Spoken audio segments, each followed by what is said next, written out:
Hey folks, welcome to another episode of Tuesday Night Talks. So we are here tonight and hopefully we'll have our guest on, Nico O'Neill, here very soon to talk about land Veda, land spirits, how to work with them, how to know if they're not happy, what they can do, what they mean, what they are, on and so forth.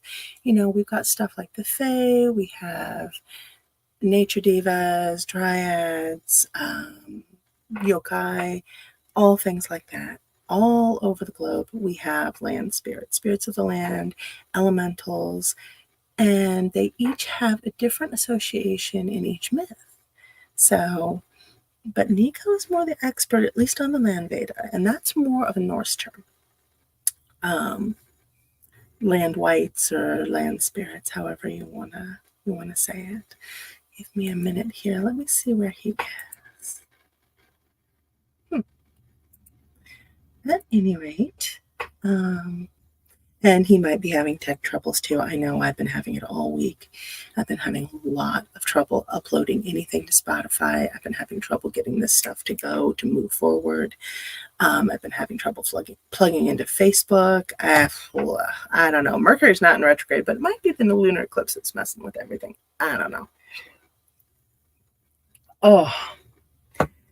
But anyway, Nico O'Neill is a practicing folk witch. Oh, and here we are, as well as a Norse pagan, long-time Norse pagan. Hi, Nico. Hello? How's it going? Can you hear me? Yes, I can now. You're very soft. Is that better? Yes, it's better. How are you doing today? Not too bad. How about yourself? It's been an interesting week. I may have to pay you to break a hex. No, I kid you not. Yeah. I had some car trouble myself Friday the 13th. More stuff with the ruptured sewer line, and then Dennis's car died. It's been at the mechanics. So may have to be sending you some money. Yeah. So tell me, how has your world been? Pretty good, honestly. That's good to hear. Work's been decent, and witchy things have been good. Family's doing good. I mean, it's going pretty good here, which I'll take comparatively to last week.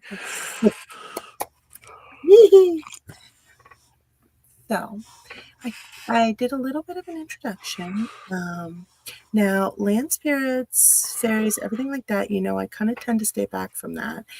It's not my area. So for the viewers, I want you to let them know when you started dealing with them and what they are in your tradition.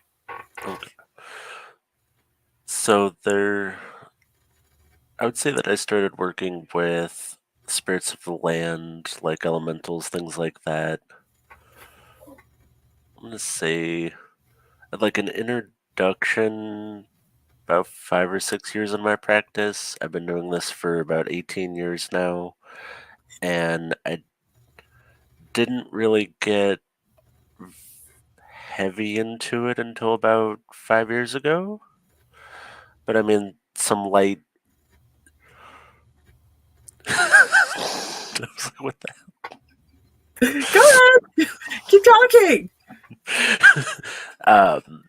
They're interested. So there's some differences in what these type of spirits are called in different cultures. You know, we have the Celtic, Irish, Scottish, Welsh areas, which are the Fae, the She. We have Norse pagan Germanic area, which is the land Vaettir, the whites, and then you can break those down into. They have names based off of where they live. Nice. Same as your Fae kind of have the same categories. You know, you have your pixies, your water sprites, the nixies, you have the gnomes and the dwarves, you have all of which will probably eat you at some point, right? One of the first rules I was taught was Do not summon something that you do not know how to appease or get rid of because you are tasty and they have a lot of teeth. I like that. Yes, yes, yes, yes. Although with the Fae, you also have to be careful of anything you say. You can't Yep. even say thank Mm. you because it's like, bah! And it depends on what kind of spirit you're working with. And like, there's things you can do that are like less dangerous. Like, if you go into an area, do a ritual, leave the space better than you found it. Fantastic way to make sure that the land spirits are happy. And I The land recommend that with even if you're not doing ritual, if you're going out somewhere in nature and you see trash, pick it up. Like, I know. No, actually, wait, no. Okay, quick thing, quick PSA though. I found out about a new little trend that's popped up. Kids, teenagers are now throwing Drano, tinfoil, a little bit of bleach, capping off a plastic bottle and just tossing them out in yards. The minute you move it, blows your fingers and face off. yeah, that's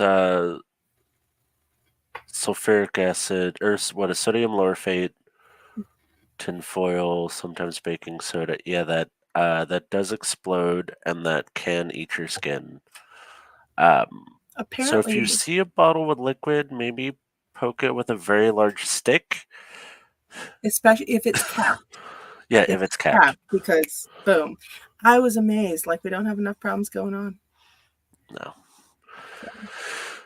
So Um, now with Yulan Veda, things like that, this is actually, if I'm understanding this correctly, it's the spirit that is animistically a consciousness of the earth, correct?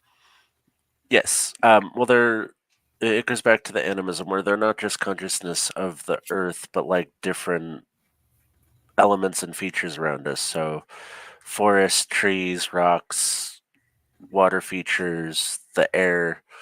Um, you have like sacred sites may have specific spirits associated with them, and Yeah, like in Japan, the yokai that hang out in like abandoned temples and shrines and yep, stuff. it's very heavy in Celtic and Norse paganisms where there's a spirit that lives just about everywhere. Now, in And it will bitch slap you if you piss it off. they can. Celtic mythology, they are more likely to exist in sacred sites, uh, or in fairy mounds. They live in their own little towns, and there's Sounds cute, but oral lore that'll be like, this is a fairy mound in this city. Be kind, stay away, don't litter near there. You do not chop the trees. Bad things happen. yeah. There's an article I read about the land Vaettir in Iceland, and they were trying to build a road through what is a 8,000-year-old archaeological site How that about that? happens to be inhabited by the land Vaettir. How did that go? They made it 120 feet into the My, land that is occupied by the spirits and blew up a boulder and made them mad. And their helicopter stopped working while it was in the air. oh yeah, okay, And yeah. then they tried with the bulldozer, and the bulldozer stopped. No, Okay, that's an extreme. I would say 99% of the time, you're not going to encounter land spirits that are nearly that aggressive. okay. Um, those are very, very old land spirits that are worked with very frequently by a lot of people. Mhm. They have a lot more oomph than some that we may have here. Not saying that ours aren't wonderful. And especially like if you look at the Celtic tradition, the fairies aren't just spirits, they're considered little gods. Like Okay, they have their own pantheon and things like that, but they are as powerful as we consider deities. okay. And you can say the same for land spirits as well. Like these are creatures that embody a force of nature. Right. Now, and this is something I wanted to talk to you about. I was curious about. I want your thoughts on it. I guess I should say. I remember a guy. I can't pronounce his name. Cthulhu or something. I can't pronounce it. He came to the shop and he did a lecture. And he said that in his tradition, he teaches all of his students to create their own deity. He wants to show his students that you can create something if you focus enough will and intention on it. And he used the example of a goddess he created to Mm. always get himself a parking space because he could never get a parking space, never ever ever. Mhm. Literally, a car would pull in right in front of him, and so he named her Squat, and she was his parking space goddess. And every time he needed a parking space, he'd call on Squat, Yeah, and he would using get one. so that follows the like chaos magic principles of like either self deification or like creating an egregore, which is you think about something hard enough, give it shape, and then that creates a sentience, and then you put enough belief into that or get enough people to believe in that, it takes off and become its own thing and can ascend into like a deity status. Some people have said that that's what's happening with the land spirits. I'm not saying I believe it either way, but I wanted to throw it past your bow and get your opinion on it. I can see that to a point, but the land spirits have existed for so like if we go along the structure of like the more people believe in something, the stronger it becomes. Mhm. I could agree with that to a point,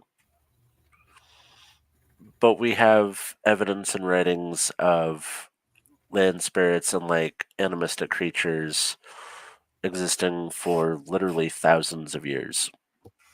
The start of Norse pagan animism goes back to 80 BC. And I'm not just saying Norse pagan, I'm saying Yeah. all land spirits, everything. Mm. There you go. But Axel's yeah, right there. Let me sing you the song of my people. mm. So yes. It's one of those things where it's kind of a hard thing to catalog and identify something that you don't normally see Mhm. because most land spirits operate there's a dual theory, whether it's between like Dennis, they're on yay! the other side of the realm, like in their own like the spirit realm, and then or they're solely in the material realm and they're just cloaked and invisible to Mhm. humans until they choose to be. Now it kind of bounces back and forth between like, are these physically in our world or are they invisible and like come in, they're in their own realm and come in between? It kind of depends on the tradition and which side. Axel the axolotl. Axel the axolotl. Um, And but that's kind of what I wanted to probe that because I get a lot of questions on this. mm, Is it really a land spirit or is it a construct? And I'm like, I'm pretty sure it's a land spirit, but you know what? I'll ask an yeah, expert. might By the be way, one of you're our yeah, expert. probably. Yeah, you're our expert, dude. Um, okay, so you've been working with land spirits for quite a while. Mm, Give us an idea of how it feels to work with them, tips, how to know when they're upset, how they can help people, why people should work with them, different stuff like that. okay. Working with land spirits is. And I apologize, I feel miserable today, so if I seem a Oh, little you're out of it, fine. that's what's going on. I find it really enjoyable. You can always tell when you're near a land spirit's home, and depending on what kind of land spirit, the feeling may differ. Like spirits of a forest, you're going to feel like it's almost like the ground's charged with static. For me, like you feel like the whole space is charged, something's watching you, but it's never normally a malicious feeling. It's just you're being observed. Okay. And whenever I go into nature, I always bring offerings with me. It's just part of my practice. Not everybody will. And Quick those are thing. things. Yep. If you feel like something is maliciously watching you, thoughts? If you feel like something's maliciously watching you, if you brought an offering, leave it. Well, I guess I should start when you enter a natural space, you should announce your presence and your purpose. Mhm. So it's like knocking on somebody's front door. What do you want? Why are you here? Right. So for me, that's if I'm entering a forest, knock on the first tree as you come into the trail or whatever. This is who I am, what I'm here for. Now, if you're dealing with the Fae, don't use your full name. Yeah. There's a whole political thing there with names and working with these kinds of spirits. There are rules. You can look into that, but I could go on about that for hours. Uh, Could you just say, "Hello, tree, I'm here," mhm. and then Yep. move on? Spirits of the forest. Oh, This is what I'm here for. I'm here for leisure. I'm here to collect things for spell work. I'm here to do a spell. okay. I'm here to talk to you. Where do Okay. you want to meet? Okay. And then often, like if you're going in with the intent or well, back to malicious spirit, generally, the one time I encountered a spirit that was just like, no, you need to leave.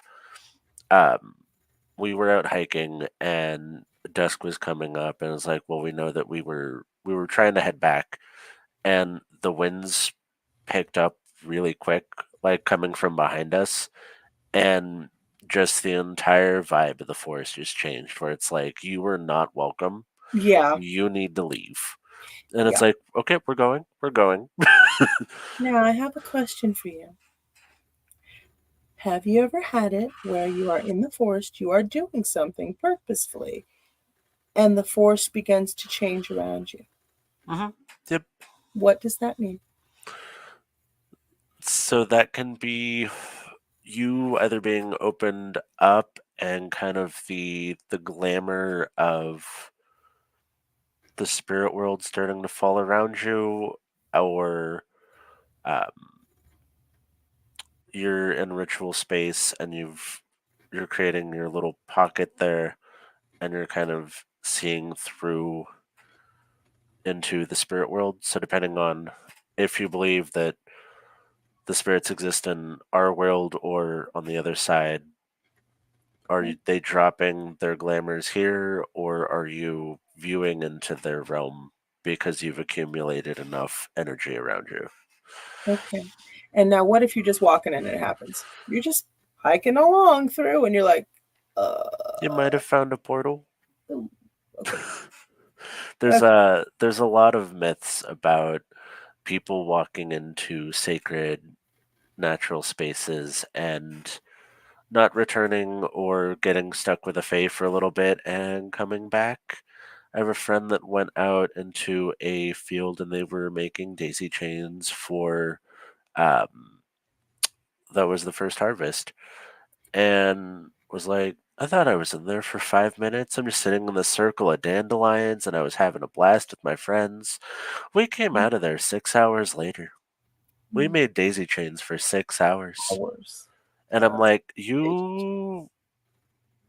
you got lucky because you walked back out of that. Yeah. But Oh, 6 hours later instead. 6 hours, only 6 hours is pretty good. But maybe, ooh, Dennis, hello, spirit of the forest. I'm a dendrophiliac and I'm here for pleasure. That is terrifying for all of us, and you better be careful because, well, Nico, if dendrophiliac wants pleasure, that could mean different things to different people. yep. Um, that gets on kind of the dark side of the Fae. There are some good. There are a lot bad.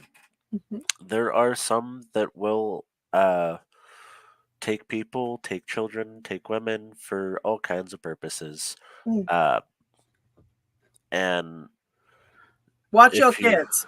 yeah, if you want to work with these types of spirits, you can always start with if you're leaving an offering, this offering is only for the good folks, not for the bad, and that should start to dissuade your population. Dennis, as long as the tree doesn't have hornets, it should be fine. Yep. Uh, Ah. you have Dryads. We have dryads in Celtic culture. We have the Hudra folk, which are a beautiful woman from the front. They're generally wearing a long dress, and they wear this long dress to cover up the tree bark and the animal tail that is under their skirt. Interesting. So, very, very gorgeous woman from the front, very human looking until they are found bathing or you get a look up their skirt. So, there's a lot of myths about men marrying these women Yeah. because they're absolutely gorgeous. I found this beautiful woman wandering through the forest, and like she's just really shy. Ah, yeah. And then they eventually get there, and it's like, oh, why you have a cow tail? What the hell? Stuck with a fairy. Okay, but honestly, if she's that pretty and you already married her, is a cow tail really going to be a deterrent? But You they know? live like supernaturally long lives. Well, yeah. Those are like one of the nicer ones. They do like to take young spry men into the forest for a couple rounds, but that's normally about it. They aren't too like malicious. Dennis, I'll be here all week. Please tip your waitress and try the veal. Awesome. Yeah. And then like dryads, normally not bad. You may occasionally get scratched by a tree or something if you're poking somewhere you really shouldn't, but it's always take it mundane before magic. Are you too close to a tree? Is this a hawthorn? Things like that. Aw, sweetie, thank you. Cow tail wouldn't deter me from you. How sweet. Thanks, Dennis. But yeah, no. I mean, that's another thing. Can a tree spirit actually imbue part of themselves within you by scratching you? Things like that. I know it's getting a little From a off topic, but historical standpoint, not that I've read. Um, these are more like generally when we think triads, it's more this is the spirit you talk to at the beginning, the largest tree in the forest, the oldest tree, and they're kind of the guardian of the space, and it's inappropriate for them, or they don't like blood being shed on their land. That's a very, very good way to aggravate them. okay. So if you were hunting near your oldest tree in the forest, Ooh, that you may get followed home. okay. um, but it really does vary, and with how society is now and how natural spaces are becoming smaller and sparser, it really does change the dynamic because we're not all living in a huge forest next to a river or on a mountaintop. We're You're looking for these spirits in what little spaces of nature we have left, Right. and oftentimes because of the volume of the space, these spirits may be weaker, quieter, because they don't have the resources that they used to, or they're very lonely at some points too. I see that a lot where they're um, Do land spirits get lonely? mhm. Really? How so? uh, some of them, if they've been around long enough where people used to come and talk with them and leave them things, they Okay. miss that. Oh, wow. Other times it's you've built all of this stuff and my family moved, and now I'm the only one left here. Okay. Oh, And there are things you can do to relocate land spirits.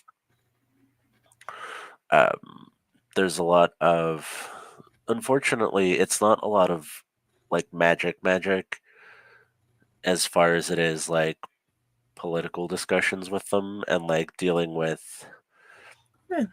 like contracts and like, okay, what would you like? What do you need? Hey, this is a really bad space for you to be in because they're about to bulldoze this whole tree down or this forest, or they're going to drain the lake. You're going to be homeless. Oh, wow. Can we move you a quarter mile down the road? I got some No, that's rocks, some dirt in a jar. Can you hop in this and we'll drive down the road? Now that's another thing. Do land spirits actually move? Because I had heard they that they were not a big fan. they do not like it. Okay. They will do it, but it is as much of a process for us to move a house as it is for them Oh, okay. Yeah. because they have to like rebuild their internal structures. Moving sucks. Yeah, they will do it if given enough convincing. Okay. Like, you're there's not going to be a place for you to move into in this thing that's being created now. So, like, your house is going to be a parking lot. Unfortunately, I really don't think that you're going to have a water feature in this parking lot to move into. Yeah. Okay. Can we move you to this stream down the road or something? Okay. You'll get new friends, things like that. New friends. Mhm. Yes. Well, they have offerings. Depending on the type of spirit, it may differ. Good rules of thumb are uh, tobaccos, fruits, bread, butter, milk, mead, alcohol, um, incense. Now, if I'm working with a tree spirit specifically, I often leave a rock from another place, Okay. preferably a local rock if possible, Oh, interesting. because the spirits on the rocks and the spirit in the tree watch what happens around them, and they often don't move. So they have different stories to tell each other. Okay. So you can give the tree a little rock friend. It's got new Nice. stories to listen to. Okay. That's actually pretty cool. Because otherwise, all they have is the gossip from the birds. Wow, that is a wild concept. I wonder how the gossip from birds would be. It'd be interesting, but would it be coherent? It depends. Well, then there's the principle that land spirits oftentimes show up to take offerings as animals. Okay. So, little birds, squirrels, things like that are often, when we leave an offering outside, what takes them. Yeah, And that's whether that is the land spirit themselves shapeshifting into that, okay. or they're talking with these creatures to have them go grab it because they physically can't. Okay. That's neat. Hmm. I never even thought about that. Hmm. There was a cartoon, a really, really old style cartoon, something like that. Yep. Yeah, that old man and the woman, they barely had any food, but he saw that all these birds were hungry, and so he threw food out for them. The birds ate it, but then they came in and became little people and repaired all of the Hmm. shoes in the shop. Yep. Just repaired everything, shined everything, of course, goofily, lots of hilarity Hmm. ensued. But the man and the wife, they woke up and everything was fixed and cleaned and polished. Yep. There's a lot of mythology like that, especially with land spirits and different kinds of fae or those type of creatures. But most of the tales I've heard are not that way. From what a lot of the ones I've read are, they're very temperamental and very, very big on respect, Mm, and they have their boundaries and they have their rules of etiquette. So if you respect their rules and their boundaries, you can have an absolutely fantastic relationship with them with no issues whatsoever. okay. And you just have to make sure that, the people that come with you to a space Respected as well. know about those Yeah. so that they don't offend them on your behalf, and then you have Mm. to unoffend the land spirit. Okay, so I guess what are the rules and regs? I mean, that's You have they don't like blood being spilt on the soil if this is an outside spirit. They do not like being lied to. Outside of, like, obviously I don't use names when it comes to these kinds of beings. I don't ask what theirs is. They don't ask, so they won't ask what mine is. It's okay. they have kind of with the same way with the Fae where they have the rule of courtesy. So if you don't say thank you if you find something in nature from them because they feel like they owe you something. because you've now thanked them. So they now feel like that they have to restart the cycle of gratitude back and forth because Okay, they feel like they've paid you for the service you've done. okay, so don't say thank you ever. That oh, When that's hard. like if you get gifts back, Okay. um, and then I have notes here. 1 second. Let's see. Don't desecrate their homes, whether that's forest clearing, mountainside, lakes, rivers, fairy mounds, oldest trees in the forest, sacred springs. Um, Leave their spaces as nice as possible. I know people are gross and they litter, and just be as respectful as possible about it. I bring a little baggie and I pick up if I'm going on a hike. I'll pack in more trash than I brought in, and I always bring like biodegradable offerings. And even if you're not directly working with the spirits of the land, if you're working within their space, you can leave an offering for them. And that's like fruit, nuts, seeds, Okay. tobacco. You can pour out some liquor. They love milk, honey, cream, Okay. butter. Okay. Some of them like oatmeal and porridge, but that kind of varies on, are you going to bring a clay bowl or something that you're going to leave out in the forest or Okay. in your yard? Okay, and that's another thing. Outside of just being out in the forest, what about like in your backyard, things Yeah, like that? yeah, Because I mean, absolutely. land data I everywhere. have an altar for the land spirits in my yard. So Now, that is what would that flagstones. okay, cool. Never mind. So Go I on. have it's three flagstones. So I have two on their sides and then I have like a stone slab on the top. Okay. And then I have a little bowl that I've um hot glued down so that I can remove it if I need to, but the wind's not going to blow it away. Yeah.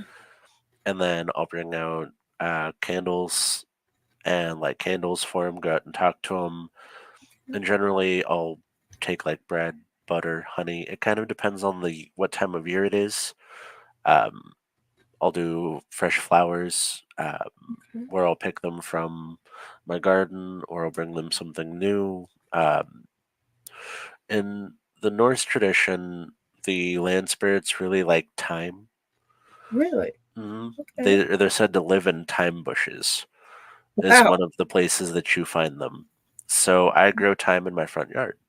So Nice. often when I have to go trim that, I will bring them a bundle and then put that in their little offering bowl and then give them Nice. some bread and some honey, some mead, and just sit down and talk with them for a little bit. Or if I've got something going on and be like, hey, it's been a little sketchy here lately, keep an eye out. If you let me know you see anything, I'll give you an extra cookie. Okay. And And how would they let you know? That's another thing. you can set up like whatever you want for, like, I want you to give me the most obvious sign, like put a thorn in my carpet, like things like that. But for me, normally it's they like my squirrels. I have squirrels. I have a big maple tree and a walnut tree in my yard. So I Okay. have a lot of squirrels. Oh. My squirrels have started throwing walnuts at people. Oh, nice. Okay. It's like a 60-foot maple tree and they live up towards the top and they throw walnuts down on the sidewalk at people. I asked them to help me protect my property. Nice. And our neighborhood's a little sketchy. We have some people doing some shady deals in their cars, Okay. and they cracked this guy's windshield with a walnut. Well, you shouldn't So have been doing shady deals. he stops me in the morning and he's like, "Hey, you got to do something about these squirrels." And I was like, "What do you want me to do?" And he's like, "They're throwing walnuts at my car." And I was like, "What? I, I'll talk to him, but okay." I'll talk to Like, like, no. Like Them I know squirrels? I've paid the spirits to do a job, Yeah, I know, and right? they're clearly performing this job. Dang. But I'm also not gonna tell you, oh yeah, I paid the elves that live on my land, and they're controlling the squirrels to throw acorns at you. And he'll be like, whoa, dude, what kind of drugs are you on? You Exactly. know? Maybe we should just stay away from this house for other reasons.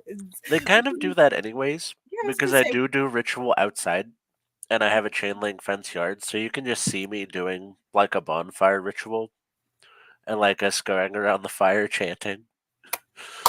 way to keep the delinquents away from your property, dude. Oh yeah, yeah. That sounds like something my dad would do. Only thing his dad would do it naked in his front yard if he could get away with it. If I had a 6 foot wooden fence that covered the yard, absolutely. Oh my But my yard's on a hill, and I have a chain link fence, god. and it's just way too much of a view for everybody. I know. I was like, wow, okay. Neighbors getting kind of interesting over there. Yeah.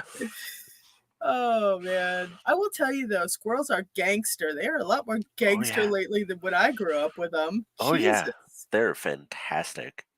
I was just like waiting for one of them to whip out a prison shank. Jesus. I saw one with a knife once. I don't know where it got it.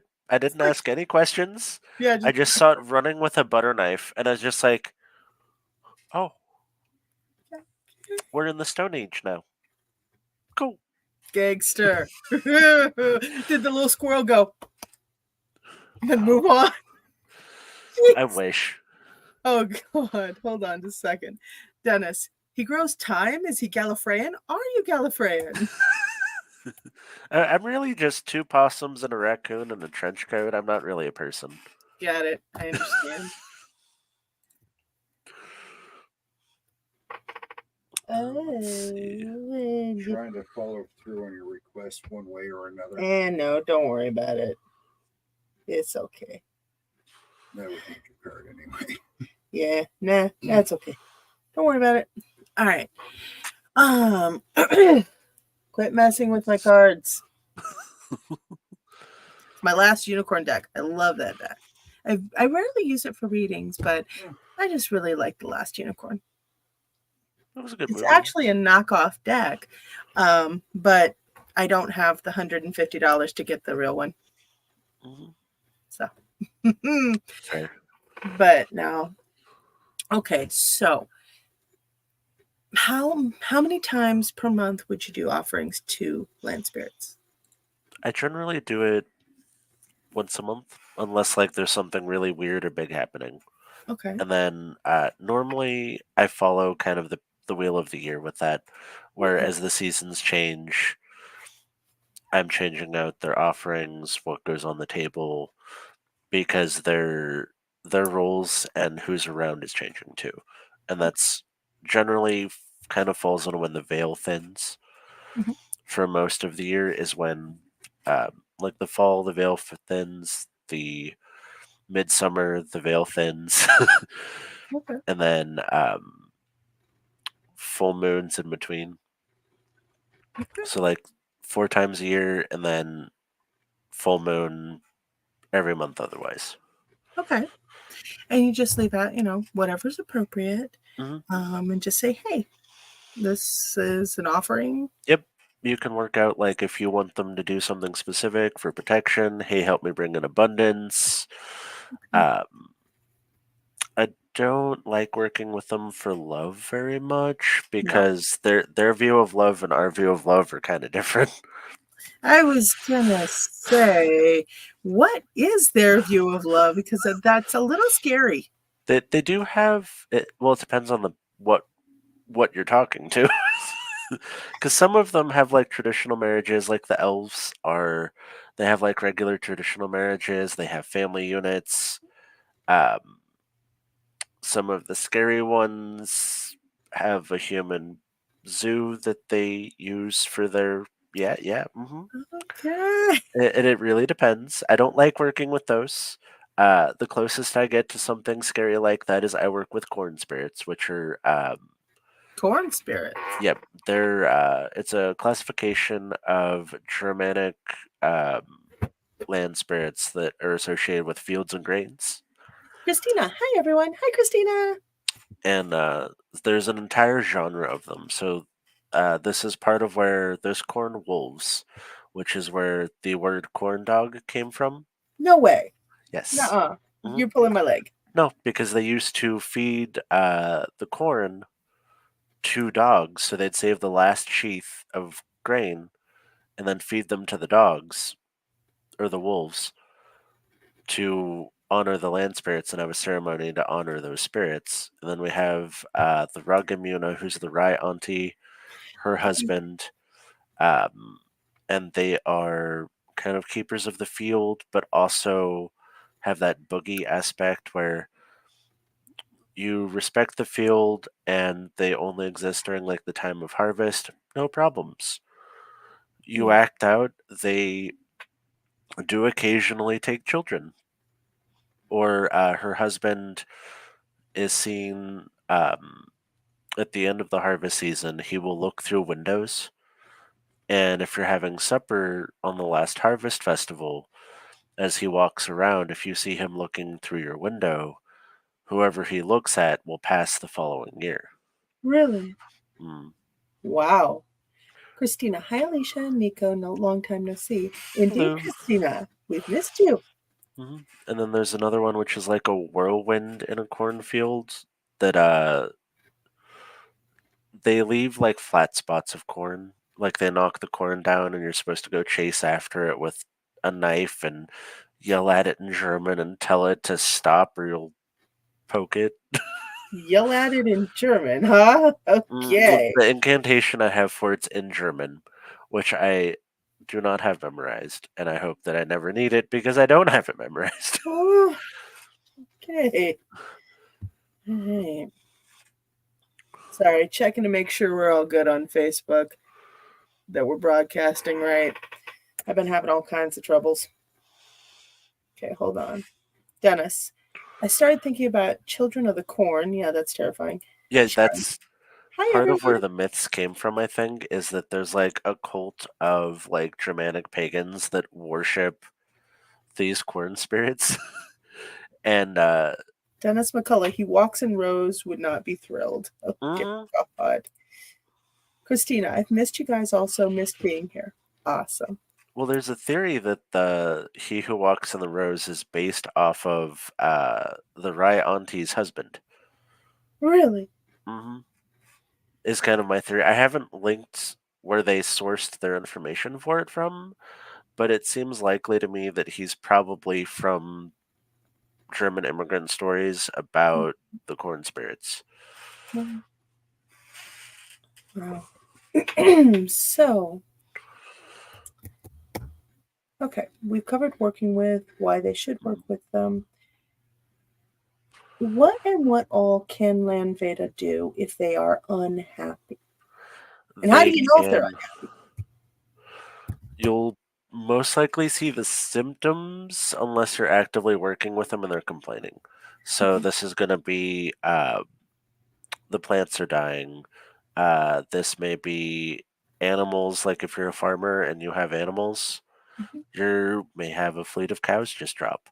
Jesus. You may, like, when they get angry about things, they have like sliding skills. The most simplest one is from farming times is your butter would not turn. You would just be sitting there splashing cream.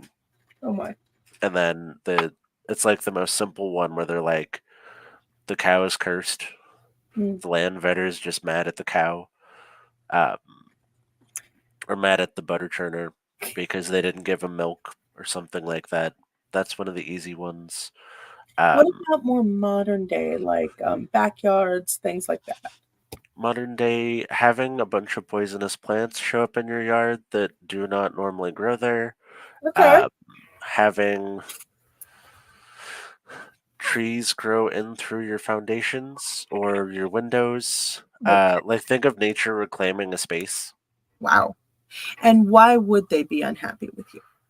That could be like If eminent you're a domain homeowner. issues. That could be um, they're upset about something that's done in their part of the yard that they're not being given a spot to exist. Okay. Um, so for me, I have an area in my back part of my yard that I like to keep as native as possible. Yeah. So it's a very shaded area. It mostly has native plants in it, Okay. and I rarely mow it. It's all wildflowers and things like that.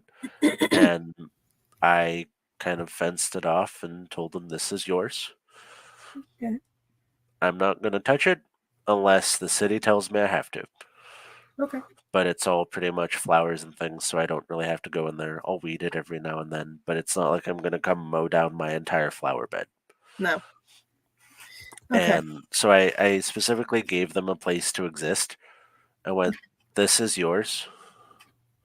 The rest of this I have to maintain." Yeah. Now I wish that they would cut my grass for me, but that's not how Mhm. they work. That's Um, too bad. but normally it's things like I had a friend who her land spirits were mad at her and she had rose thorns in her carpet. Okay. So she would walk through doorways and she would pick up thorns in her feet. And she eventually found they pulled up the carpet because she was just sick of it. And she's like, "What the hell am I stepping on?" And Right. she pulled out like an entire rose stem out of her carpet. It wasn't attached to anything. And they lived there for years. And she's like, "There's no way I just missed this every day for 5 years." Well, and that's the other And thing. just started hitting it. Well, and then there's also curse work and magic work. I know that Mhm. that's the result of. Yep. So how would you differentiate between the two? I honestly talked to the spirit. So I would go out wherever you work with land spirits and talk to them if it's in your yard, in your house, with your house plants, and talk with them and be like, "Hey, are you mad at me? Why are you mad at me? Okay. What do you want to not be mad at me?" And And as if long as that's reasonable, and if that they're it's not, like a mental conversation back and forth. It may not be English. I've no, I had know mixed, yeah. I've had them, but what if, let's say you can't hear that? How would they respond? If things are going weird, I would honestly put out like a little plate of fruit or, like cut up an orange or an apple and then go set that under a tree in your yard and your flower bed and just be like, "If I've done something to offend you, I'm sorry. Please let me know what that is if you can." In a And non-dangerous way? yeah, yeah.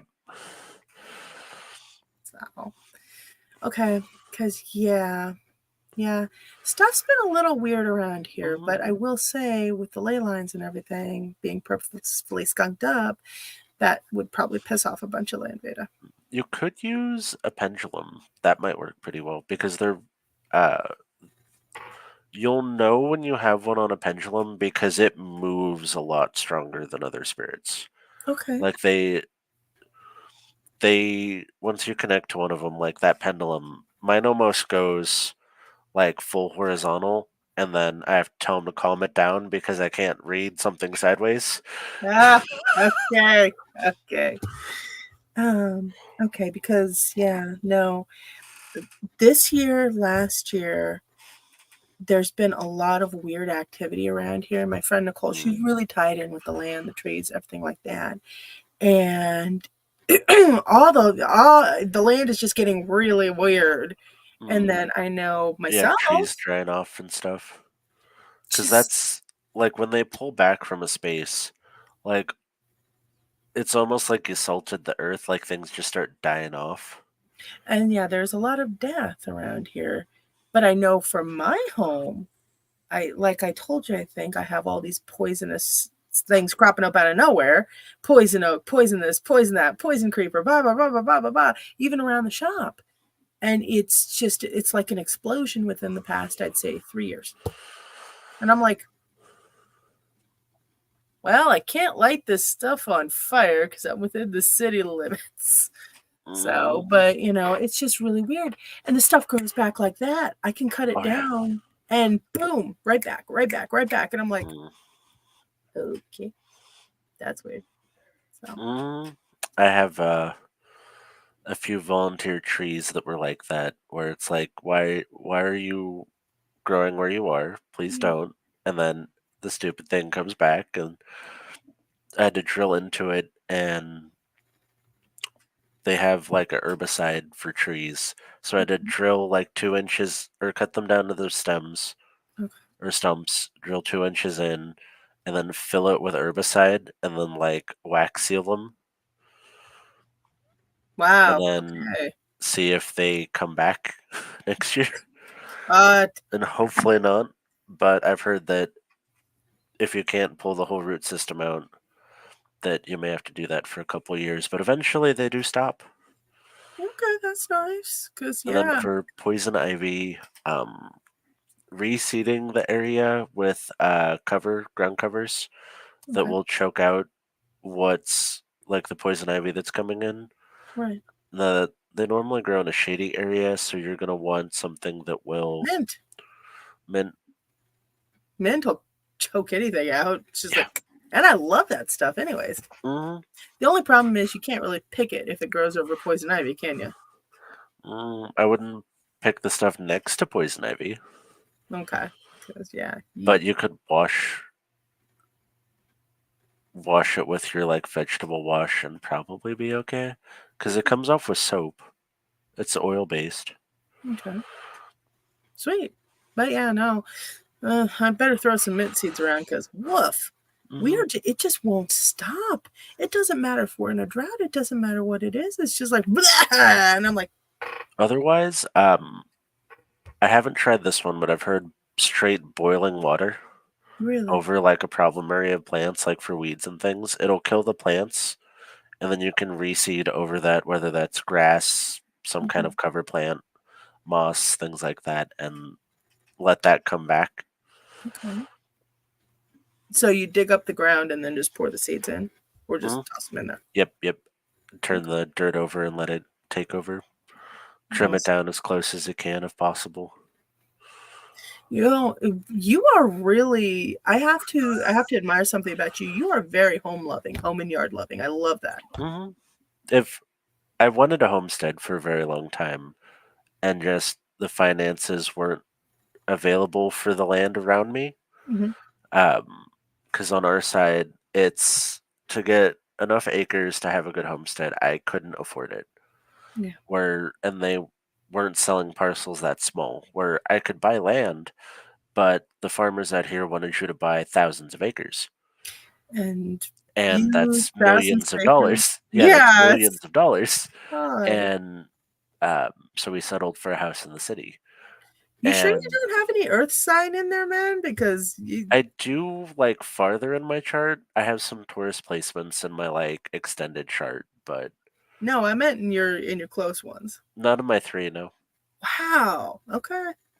Because yeah, that you giving off a very earthy vibe there, homie. I have to. Well, it's my counterbalance because I'm so air and fire heavy. I have to balance myself with water and earth. So I surround myself with water and earth things to Okay. like homeostasis myself so that I can be as grounded and rational as possible and not be the like super Aries like run full bore into the glass window. Yeah. Well, but I have to compliment you. That's actually pretty cool. You're keeping yourself well balanced, well Thank you. thought out, very self aware. Hold on, just a second. Christina, me too. Christina, wow. Christina, I would love to live in the country someday. I've thought about moving to someplace smaller for Arthur quite a bit because he does not. You know, as much as monkeys are more city people, from what I've seen, that kid is not going to be a city person. He cannot handle all the energy. It presses on him and he just can't function. Yeah, my ideal would be I want to be within like 45 minutes of a city that at least has a large grocery store Mhm. and a couple of restaurants. I'd be okay with that as long as I'm within an hour of a hospital. Yeah. No, I'm probably for Webster. I kind of see him either being a deep forest ranger or like a marine biologist who just stays out on a houseboat somewhere. Hmm. Just be like, no, I come back to civilization twice a year. That's too much for me. That kind of Oh deal. yeah, He's a loving little kid, but it's just too much. that's It's what too my loud. husband wanted to do. He's like, if I didn't meet you, I'd be a hermit in the forest somewhere.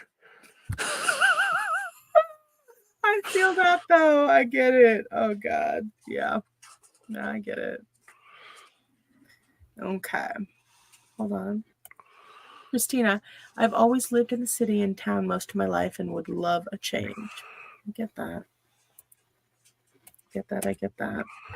I don't know. Have you ever just been in a place where, and it's not physical noise. It's like a psychic overpress where it's just too loud up here.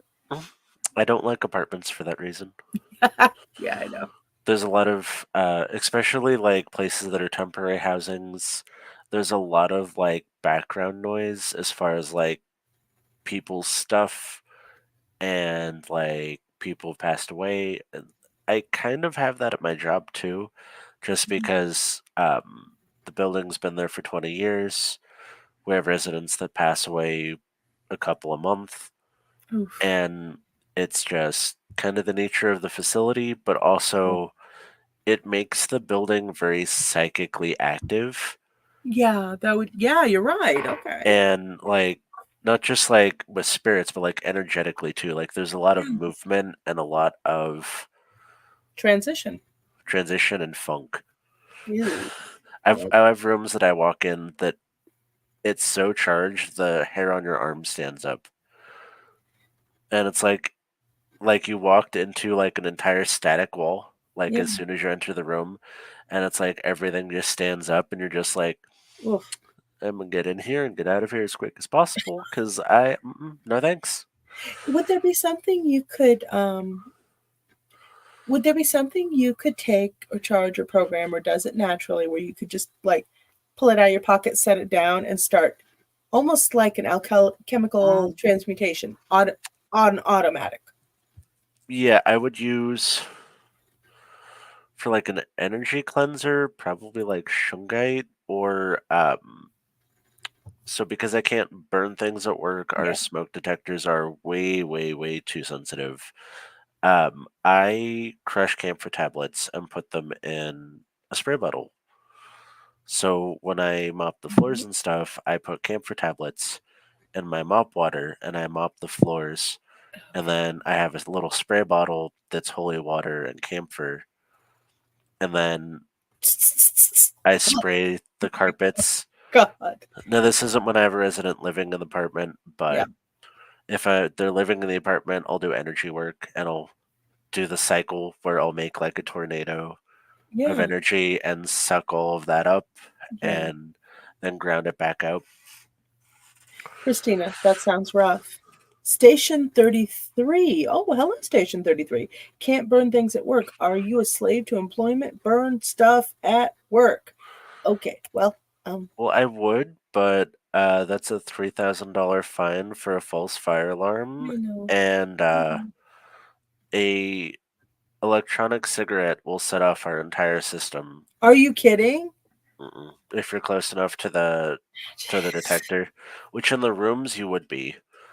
Yeah. And considering we're a no smoking building entirely, so it sets them off as part of their like, what are you doing? Yeah. It's like I'm burning a candle to release the dead spirit. Mhm. Get out. Yep. It's like So the residents have wax warmers or oil, um, the oil reed things. yeah. They use a lot of those for like fragrances in their apartments. Christina Maldonado can't have that. Correct. Station 33. No, an actual fire is not false fire alarm. That's proper alarm. Well, yeah, but Ah! I don't need to give some little old lady a heart attack because I tried to or I sprayed something too close to the fire alarm.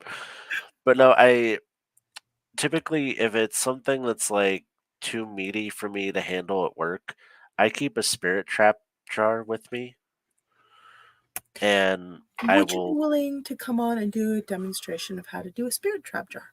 yeah, Perfect. Thank you. Go ahead. and I will take it home with me or relocate it on my drive home. Yeah.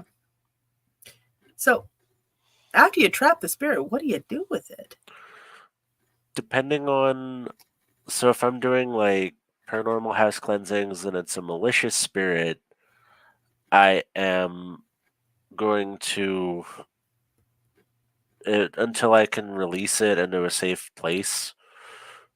I am going to keep it in a like sealed like energy barrier so that it's not you're not interfering with anything. I don't want to talk to you. Just chill. And then if it is nice and it's just in a bad place, I have no issues talking to them. I do have a spirit house in my home and in my yard, so if they do end up being nice and something that wants to work with me, I have a home for them, or I will release them for where they're supposed to be. If that's like somebody who's passed away, crossroads, I will empty the contents of the jar at crossroads and then let them, let the spirits of the crossroads take them to where they need to go. If it is a land spirit that's in a bad place and they're angry, I try to reason with them first and like create a space for them to exist where they're at. Because moving them is kind of the last resort. And then if I have to convince them to move, I try to find a similar environment to where they're supposed to exist, Mhm. which sometimes takes time. Station 33, shout to bone thugs. Not sure what that means. And crossroads. Huh, Mhm. no clue. Went right over me. Huh. So, back a little bit to working with land spirits. As far as buildings go, public places, private yards, everything like that, coexistence with land spirits, Mhm. why are they beneficial? Why are they not, in your opinion? So if you are a practitioner, having a good relationship with the land spirits is kind of paramount to you being able to practice. So the land spirits, you know, the gnomes, the salamanders, the pixies, and spirits like those are called upon to help guard your corners and your ritual circles. If they're mad at you, why would they do that? They would do But it. yeah, so being on good terms for that is beneficial. If you're doing elemental magic, it can be really beneficial. If you're just trying to be more earth centered and not in like a witchy religious practice, um, they are kind of your go between our world, the spirit world, and like Mother Earth. So they are fantastic little things to work with as far as they have enough oomph to get something done on their own.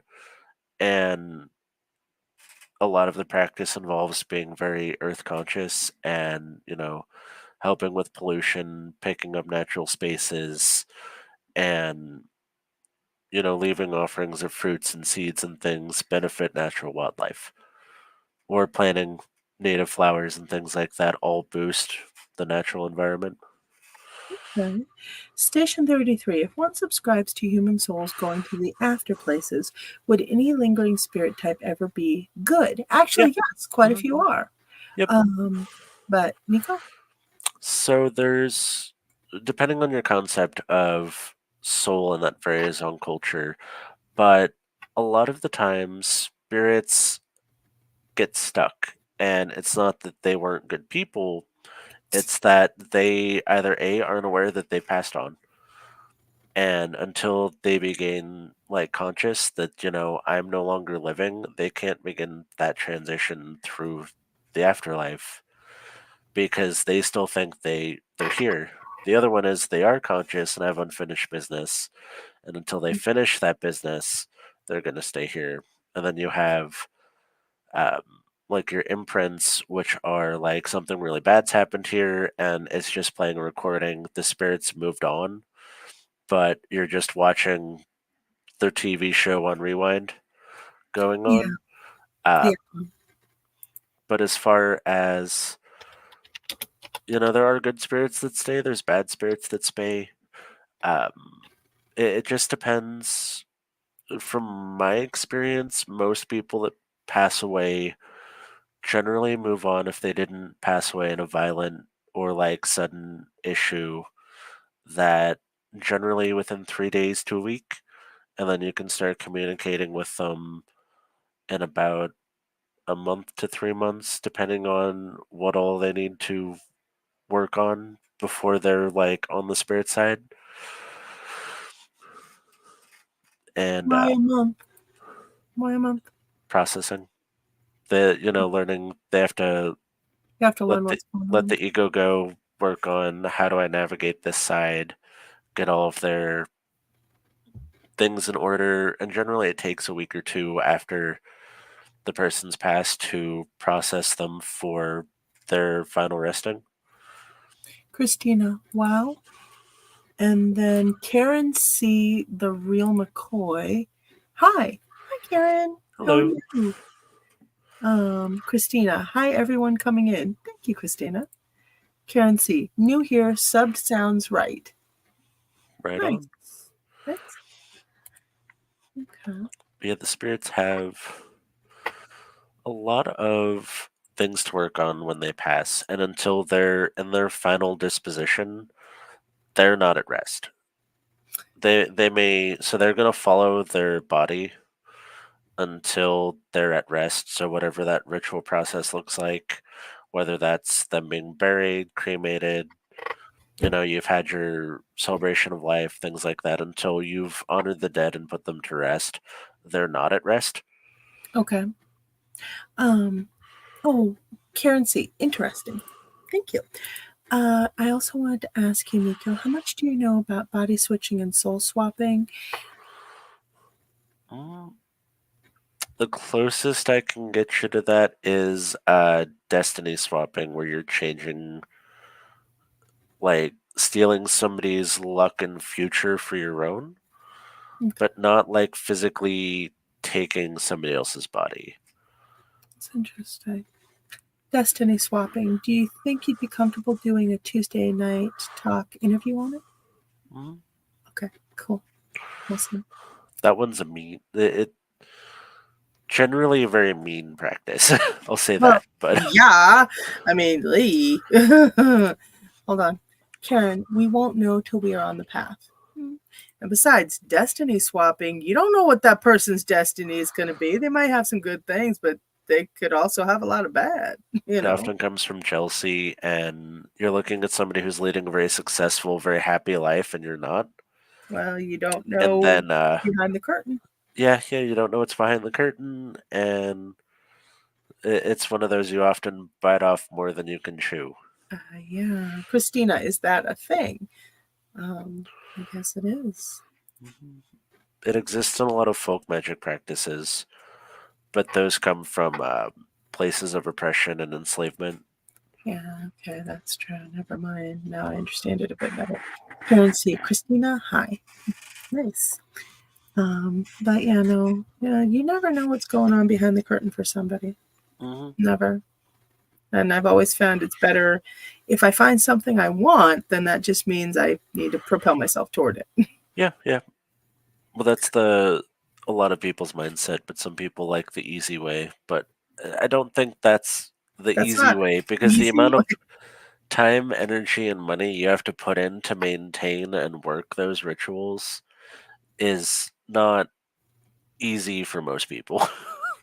Yeah, and also just yeah. It's like throwing like regularly cursing the same person. Like how much money, time, and energy you're putting into it, and it's like you've just I could just dedicated your life to this person. That's one hell of a way to be married. Yeah, yeah. Okay. Oh yeah, You're those energy cords are married. very interesting when you get to spells like that. Hi at Karen C, the real McCoy, and Christina. So true. I mean, I saw this little joke comic, and I'm probably going to write a story on it, but it went, "Oh, how did you and your husband meet?" Somebody was talking to this really attractive lady, and she's like, "Well, he burned me at the stake at such and such, and I swore revenge." I'm like, ah! Yeah. Wow. Station 33, spiritual MGTOW coin it. I have no clue what that means. You're going to have to give me some context. Tell me. I'm contextless. Nico? I have no idea. Okay. All right. Well, if we're both lost here. Okay. But yeah. Well, I really like this because, and then, one other thing. Land Veda, ley lines, how do they interact? What are your thoughts on it? 10 is the men going their own way movement. MGTOW is the men going their own way movement. What does that mean? I'm not familiar with that either, to be honest, but I'll look into it. It could be interesting. Huh. Men going their own way movement. Is that men doing their own, practices? Yeah. Is that a supernatural spiritual thing? Or... Huh. Okay. We need more context, buddy. it's straight men swearing off women. Oh. Really? Oh, okay. Because they feel that they're betrayed by their spouse. Oh, okay. Interesting. Ooh. Dennis, Station 33 is peddling a cryptocurrency. Love you, Dennis.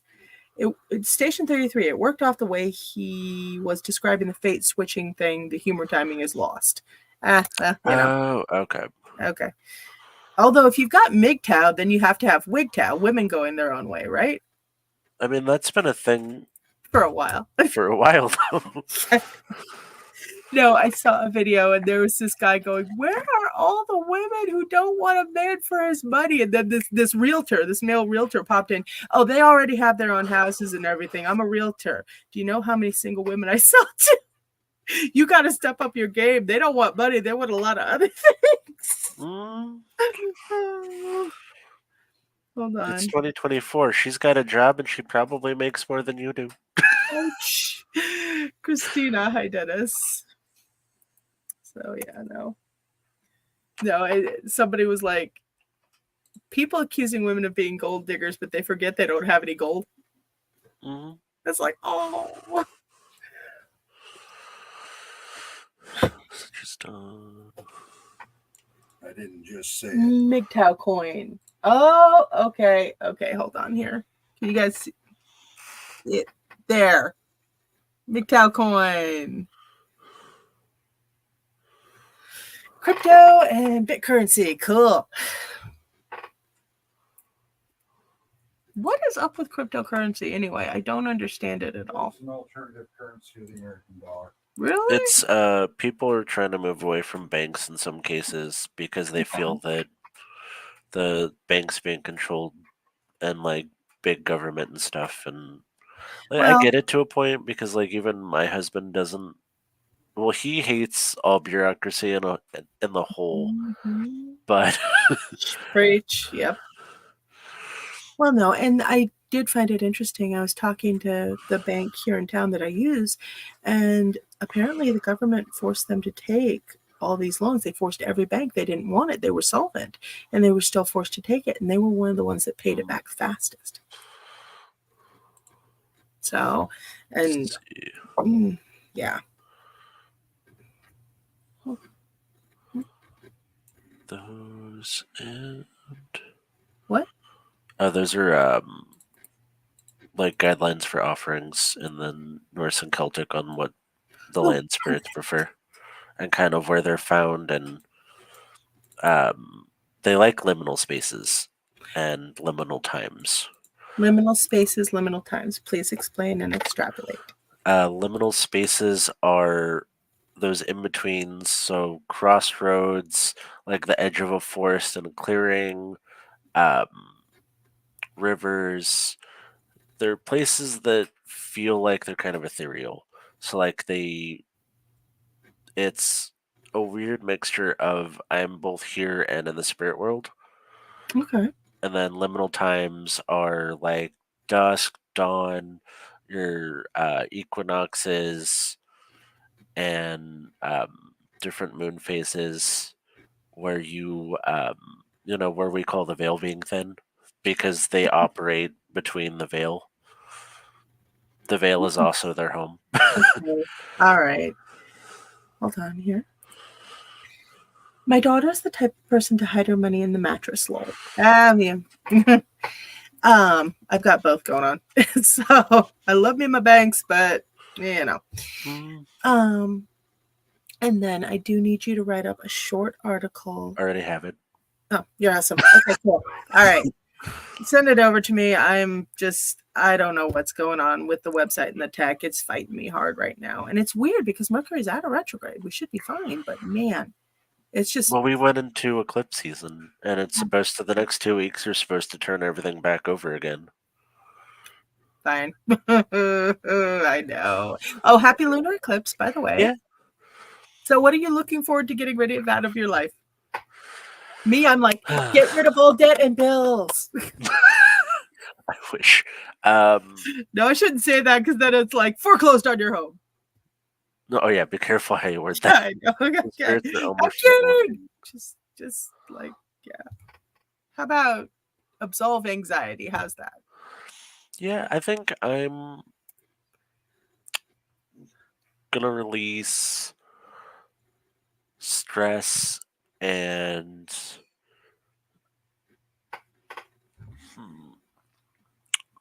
release stress, do some shadow work, and then I gotta go down to the crossroads and make a payment.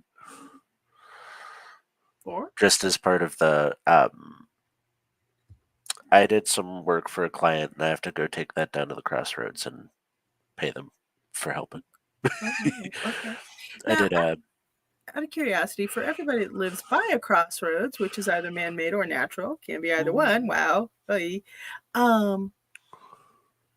do you leave something at a crossroads to get it taken away, and how do you pay? it depends on the kind of spell you're doing. For what I'm doing, it was a curse breaker and removal of negativity and like opening his roads. So I'm going to sprinkle this on 3 of the corners of my 4-corner crossroads and then leave the one that I'm walking back home open. Okay. And then at those corners, I'm going to leave 3 pennies at each corner Okay. and then some rum. So I have a little shooter of rum I'm going to go pour out. Now, some people will leave their offerings in the center of the crossroads, which is better if you live out of the city. Yeah, I was gonna say if you live in the city, that's a little. Depending on, I'm pouring out a jar. So I'm just going to dig a little 1-inch hole and just pour it in, put my money in there, put my liquor in there, and cover it back up. Okay. If you're leaving like a jar spell, you want to take off like 2 or 3 inches with the dirt attached, bury it, put that back on top because depending on what kind of jar that is, you don't want somebody to find it or open it. Yeah. Yeah. Okay. And I mean, you can do it for healing spells, things like that too, protections. But typically, if I'm putting something into the ground like that, I don't want it to be disturbed. Now, there is the principle of the spirits of the crossroads will direct something or someone to move the offering or move the work, which is kind of the nature of it, whether that's a person, an animal, or it'll stay where it's at because that's where it's supposed to be. Okay. So, like, if things do get disturbed, I'm not normally worried about it unless I've just banished somebody and they're at the crossroads, and now I have to be concerned if that char is moving closer to my home again. Or Okay. somebody broke it. Oh, But that's why those go farther away. yeah. Okay. So let's just say you wanted to leave out an offering just for eclipse season or whatever, or should you even do that? I wouldn't No. necessarily do that at the. So if you're stuck and everything around you is kind of gross, yes, go take some pennies, go throw them to the crossroads, and then ask for, help me unblock my roads, put me on the right path, because the crossroads are ultimately the like manifestation of fate. You have different avenues and places to go, and you can ask the spirits of the crossroads to help you get out of where you're at. Okay. All right. So just pennies, 3 pennies on each coin. 3 pennies. You can throw them out of your car window too while you're driving through an intersection. I just don't recommend doing it through a busy intersection Yeah. because somebody may swerve, Yeah, got it. especially if you get their car with them. Oh, ah! Wham! That's one way to move you through a stuck time. Jesus. Okay, so yeah, just please help me clear my roads. Yep. Unblock my path or help me guide me on the right road to better my life or get me out of the situation. Okay.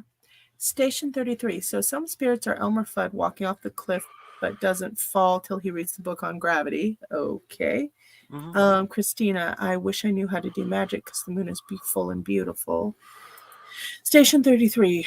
WEF. Got anxiety? Try owning nothing. Well, I'm a Taurus. That don't work for me.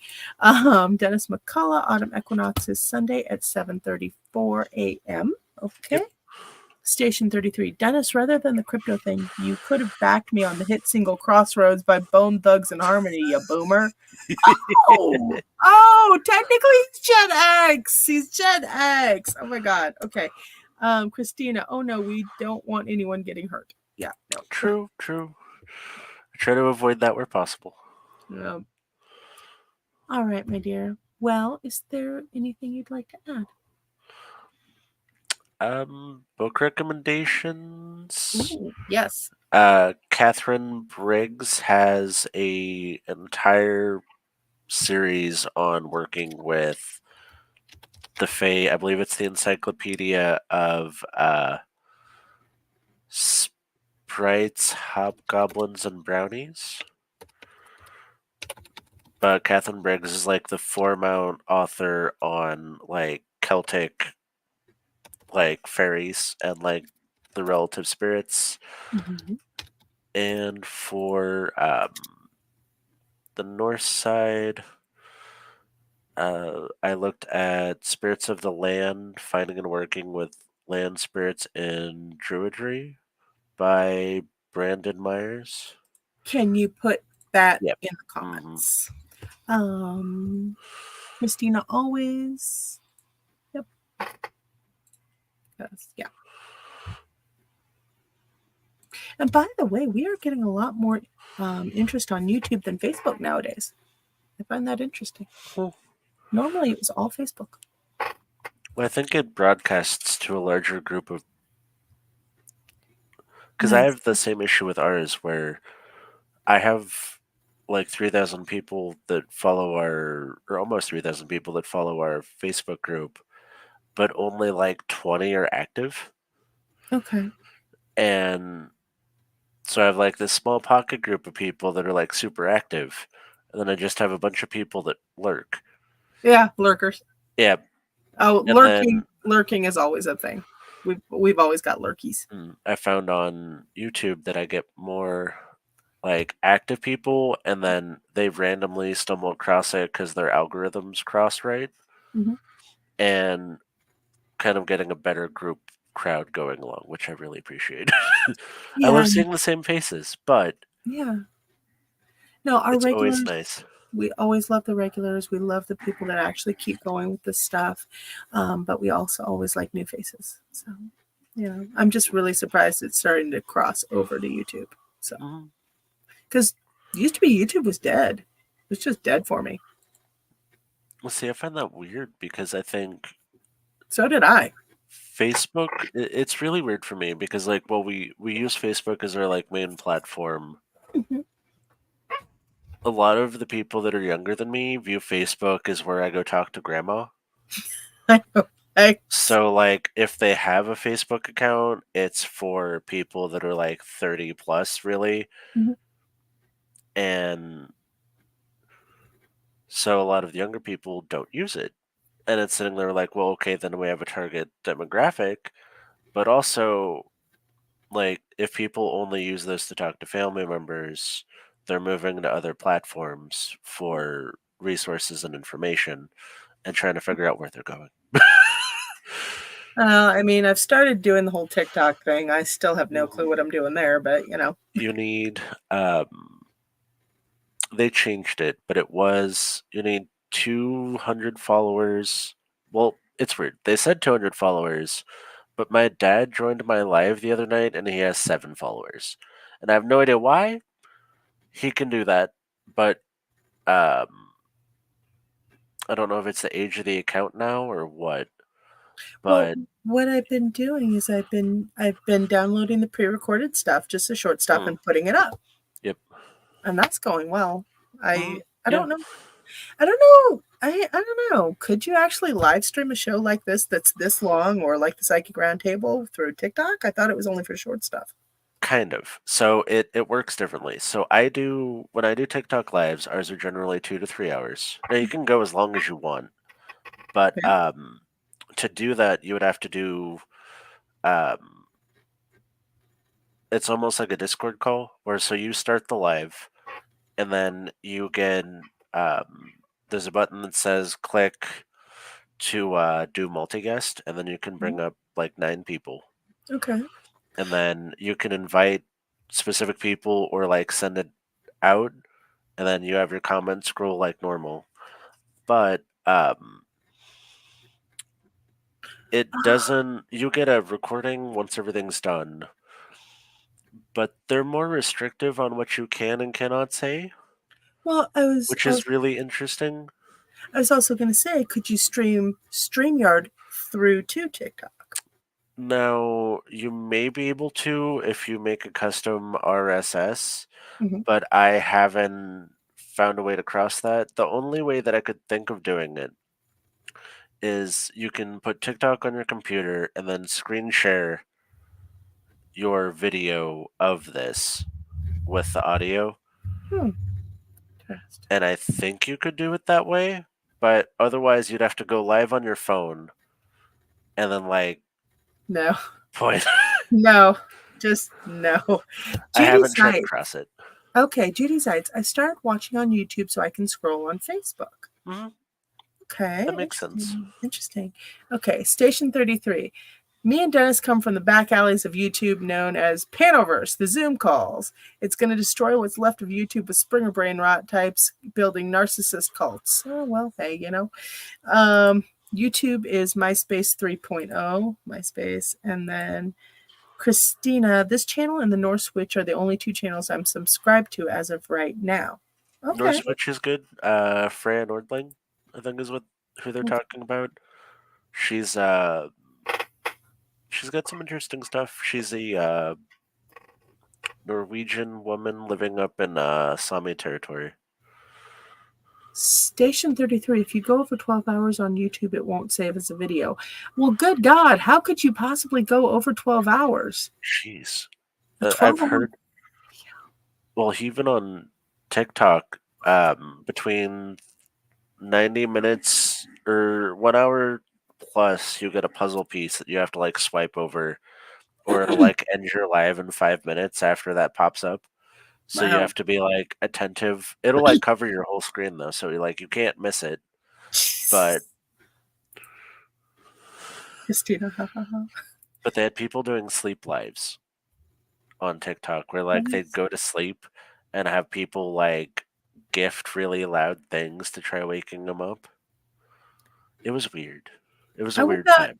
I would not enjoy that. I don't like No, people watching me while I sleep. It's no. weird. I'm sitting there like I talk in my sleep. Like I don't record what I say in my sleep because I would probably be very concerned about who or what I was talking to in my sleep. Yeah, I was gonna say there's other stuff going on, and yeah. Okay, hold on, Christina. What the fuck? Yeah, Yeah, pretty yeah. much, Christina. WTF is the appropriate response. Because my husband tells me about some of the wild stuff I say in my sleep, like I have to ride the bear in the battle, like the animal, and I was like, he's like, what are you? Who are you fighting? Why are you on a bear? Well, you see. And then I had to like he woke me up and I'm going to go fight like some group of people and this is my bear friend and I'm riding this bear in a battle with a battle axe and I was like it's like that's the most Norse Okay. pagan dream I think I've ever heard come out of your mouth. But what the hell? Christina Maldonado, I'm afraid to ask, lol. Yeah. Station 33, the multi-panels, the Zoom calls. We do stuff like 24-hour marathons, end around 11 hours, and start a new stream. Whoa. Okay. People seem to rather watch live and have their chats participate than watch recorded stuff. Yes, I agree. Yeah. that is true. But 12, 11, 24 hours. No, I can't do it. No. No, no way. Now for a fundraiser or something, I could see that. But like for a regular like this is my entire day, Mm-mm. no. No. I wouldn't have the And I've patience seen for that. people do lives while they're at work where they're like they Okay. have the camera here, they're like in a desk job or something, Mhm. and like it's just like, nah. Like No, I'll be bro. like I've tried to do readings at work and done okay because they're like do a short reading Hmm. and I can get by with that, but I'm like, I don't think I could unless I had earbuds. Like, nah. Wait, I mean, do you do readings at work for pay? I mean, over the I have, wow, that's but it was like an good. emergency thing where she's Okay. like, I have like some crazy stuff going on and if you're available and is like I was gonna get to it after work and then I have two 15-minute breaks, so I did a reading on one of my breaks Okay. and just sent it all off to her. And then I try not to do that though. I try to do my Mhm. readings after day job. Yeah, I was gonna say, whoa, that's I don't it's do it often, but if rough. it's like important enough, I will. I've tried to do readings. Well, no, no. Actually, I take that back. When I was doing a call center job, dude, you know what's the best part about being noted as slow at your job? They don't expect you to get it done early. Well, and also, they gave me a second monitor. And that's Oh, when I found out that I could do all my business stuff. While I was working, I'm like, da da da da da da da da da da da. Yes, please don't cancel. Okay, blah blah blah. Woohoo! Yeah, delete the spam. I'm doing this. And this guy, he's behind me watching me do digital editing on photos. Okay, hold on. Let me put you on hold. Okay, that was the challenge part. Okay, I yeah, I did bet. that with books. Oh God. Where I have the Kindle app on my phone. Okay. So right now I'm covering for the secretary. So I'm Oh, stuck at a desk answering the phones. So I oh, have my Kindle plugged or my phone plugged in and I'm reading it's like, books. yeah, yeah. Okay. All right, lady, what's your issue? I'm almost Well, on chapter 19. Come on now. well It's yeah, gonna that's get nice good. because like I can set it down and like it doesn't like close the book or anything and then like transfer them or whatever and go back to my book or do anything else and See, I absolutely get irritated when I get interrupted while reading because I get into the book so hard. if I And so, read fantasy books, yes. I won't read a fantasy book at work because I will yeah. go like straight in the book. I It's can't hear what you're saying. I won't hear the phone ring. I won't know there's a person in front of me. But I like I'll gone. read like theology books and stuff like that or like Oh, witchy okay. books while I'm at Yeah. work where they're more like academic Okay. Yep. You're and right. like I can stop like that doesn't suck me in the same way as reading a fantasy book would. You're right. You're right. Okay. Hold on. Station 33. I think what's blurring is the lines of social media and classic actor fame. Well, yeah, you're Yeah. right. You're right. Christina, ha ha ha. Yeah. Yeah, no. Acting. Well, I never really had the drive to act. Just not my thing. Well, I think what they're getting at is that like with YouTube and everything there's the potential for people to become like famous on the internet Oh yeah. and like people kind of get big in their head about it. Well, And I get that in a way, but I guess rather than acting, what I've always loved is the journalistic aspect. Well, obviously, I'm interviewing people, but just Mhm. being able to learn stuff, being able to get people's takes on things, Yeah. going around to the different people in the different areas, whether it would be metaphysical or not, and being Mhm. like, okay, so what's your opinion on this? You've had lots of experience. You've had like 30, 40, 50 years experience. Come on, tell me what's going on. Oh I yeah. love that. I love that aspect. Mm. Hold on. Station 33, no job interviewer ever. If we hired you, could you manage to read a Dragonlance saga? Yeah. Yeah. Oh, yeah. So when No. I was 14 and worked at the zoo here, and the last Harry Potter book came out, which was like 2 or 3 thousand pages. Mm-hmm. I read that entire book in 6 hours. Whoa. Did you retain it? Did you Mhm. retain it? Wow. Yeah, I have a very weird memory Okay. where, because I'm hyperlexic, I wouldn't say I have Hyperlink. a photographic memory, but I could tell you what page I was on, summarize what the book was up until that point, but I couldn't like quote word for word. Okay. Interesting. So I read well, I read a lot now even, but back then if I went on a road trip or something, a 6 hour road trip, I would take like an entire series of like 2,000 page books and hope Nice. that it got me through the weekend. Well, and the other thing now with Kindle, you don't have Oh, to pack all the books. You can just pack your yes. Kindle. And I No. got when they first started coming out with the digital books, I was really leery about it. Yeah. And then I got one for Christmas, Mm-hmm. and then I loved it. And now I have my digital to be read pile right now is 176 books.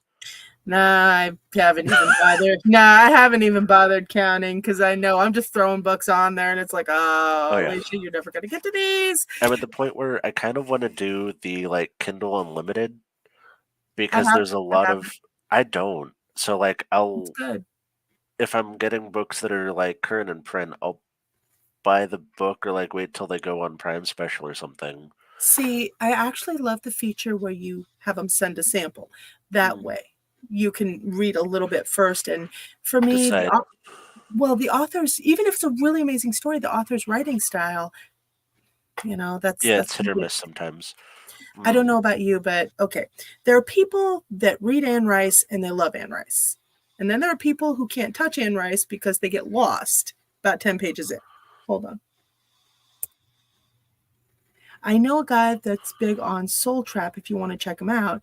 Sanity Machine. He can be difficult, but come on. Oh, cool. Station 33. I'd love it. Send me his info. Sweet.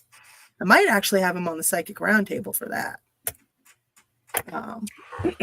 But so, I mean, for you, Nico, have you read Anne Rice? And if so, can you follow it along or does it just give you a headache? I had to reread it a couple times, but so it depends on like with that kind of writing style. I have to like go back and reread and then be like, okay, I read this one. Now this one's got more information on it, so go back and reread the other one and then go back and forth reading them, and it's like I don't like doing that, but sometimes in certain series you have to go back and reread them to like reorganize your thought on it. Okay, hold on. Station 33, that's the channel name, the Sanity Machine. I think he has contacts posted. If not, I'll let him know. Thank you, Station 33. I really appreciate that. That's awesome. Hold on. Christina, can't wait for Psychic Roundtable. Yeah. It's gonna be a pretty chilled out one because it's just life has been pretty much nonstop chaos for me. These last 2 months have been, well, 2 or 3 months they felt like a whole year. So yeah.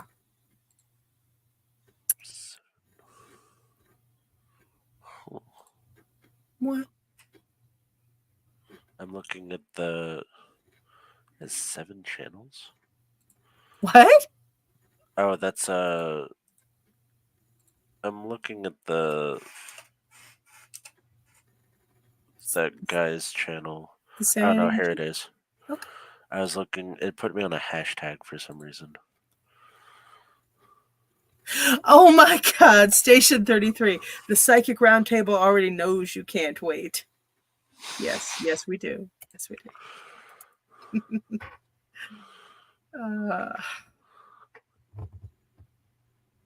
I was interested to see if I knew who this was on a different platform.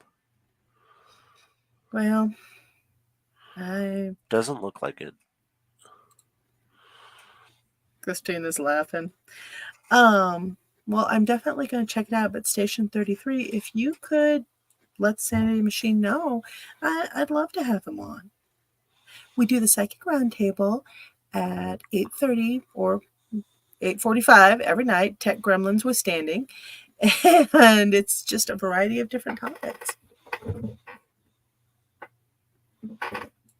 And we always try and have a few people on there. Intuitives, paranormal investigators, witches, you name it, we got it. We even have Psychic Vampire, who's a recurring panelist. So Nico, unfortunately, will not be able to be on because he is doing his own podcast, which I'm sorry, we have not gotten you the QR code yet. It's been... I think he did. Oh, okay. Thank God. Okay. But I do want you to... Well, wait a minute. I think I still have the link. Hold on. Because I want to make sure to advertise that as well. It'll be Wednesday this week, so tomorrow. Oh. And I don't know if we're doing a Thursday one as well. If we do, it'll be short. But we have an interview with Kadrik Olsen, the Norse pagan author on Runegaldr. Oh, nice. Mm-hmm. Hold on. Nico's podcast link.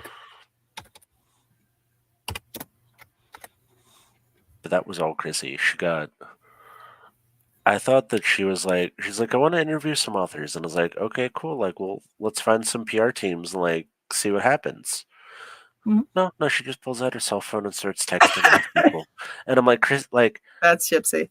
She's just sending like screenshots of like, this person said yes, this person said yes. And I'm sitting there like, Chrissy, can you just send me a screenshot of who's in your phone? Who do you know? Because like, I'm kind of scared. No, Gypsy's connected to a lot of people. I remember yeah. when she was running Pagan Pride. Mm-hmm. She just had a lot of connections. Christina, I miss Cass. Haven't seen Cass in a while. I believe Cass will be on the roundtable. Maybe. We'll see. Okay. But I was like, what the hell? Like, she had people that I'm sitting there like, she's like, who, if you could have your dream author on the podcast, who would it be? So I sent her a list and she's like, I'll see what I can do. I was like, Chrissy, you're going to, please, like, you're going to make me like explode and fangirl.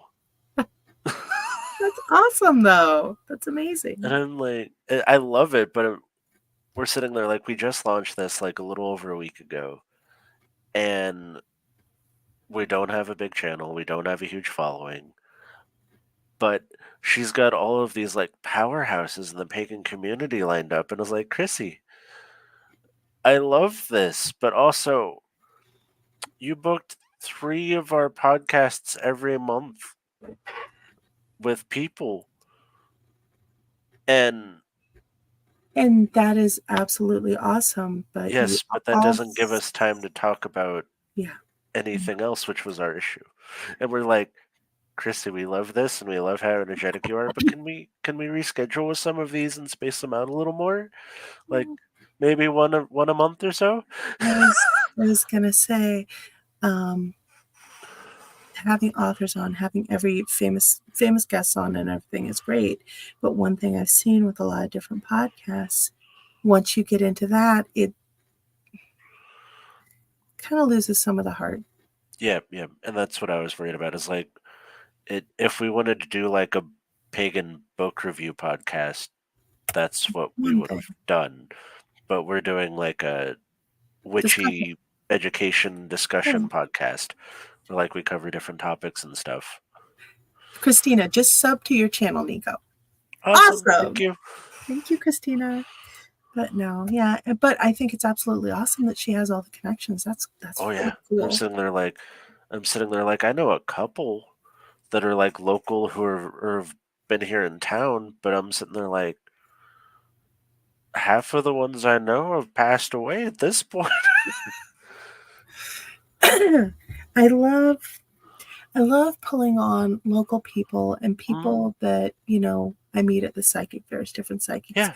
who have had oodles of experience because they have so much to say that they're never going to get out into a book.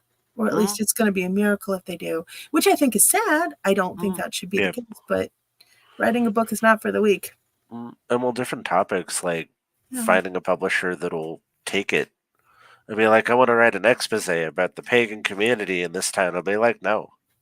Well, I do know of 2 smaller publishing houses that they're pretty open. One is Neoleaf Publishing. It's run by my friend Cassie. And another one is Celestial Imprint Publishing. And they're pretty awesome. But they are really cool about everything. And Celestial Imprint's just getting its start. So Right on. they're just very chill about everything. And Cassie, she like totally fights for the author. She is awesome. She is right out there. I know some other publishing houses and they say they're for the author, but they don't care. Cassie will literally fight for her authors. And so I will recommend her all day long. Hold on. Christina, I want to learn as much as I can about paganism. Well, Nico and his cast are the one to do it. We have so the 3 other co-hosts have been lifelong practitioners. We have their mother, who's my cousin, who's been practicing for like almost 40 years now. And then me practicing for about half my life. And there's a lot. And like we have different traditions too. That's awesome. Wow. Very cool. Hold on. Christina, I'll be there with bells on. Lol. Awesome. Christina is going to get a really good education from you guys. At least that's what I feel. You should look at some of the ones that we just did. I did egg cleansing. We did elemental magic. And then the first 2 were our introductions, kind of introducing everybody, who they are, what they do.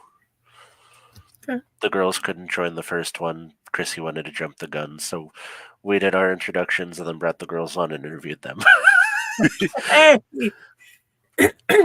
Well, I'm glad Chrissy is pushing forward with you guys. It's fun for sure, though. Well, yeah, no kidding. It is. It is. Well, my dear, we are at 1 hour and 48 minutes. And as much as I love having you on, I'm hungry. I want to go get some food.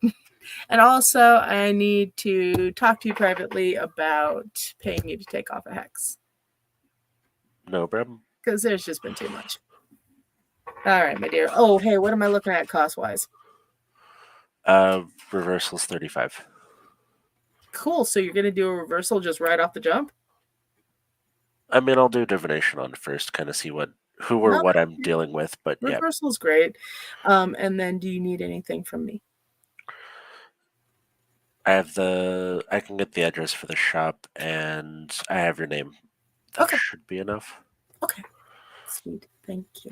No problem. I will message you privately as to why I've decided on this. All right. Sounds good. All right, guys. So if there's anything you want to know about for Tuesday Night Talks, hit me up in the comments or message me. Shop's website's DesMoinesNewAge.com or here on Facebook or on YouTube. And like, comment, subscribe, and mwah, love you all. See you soon. Stay blessed, guys. Thanks, Nico. Bye. All right, guys. That was Nico. He is always so much fun to have on. I love him. And I'm so glad he's got his own podcast. This could be really fun. Christina, see you all soon. Thank you, Christina.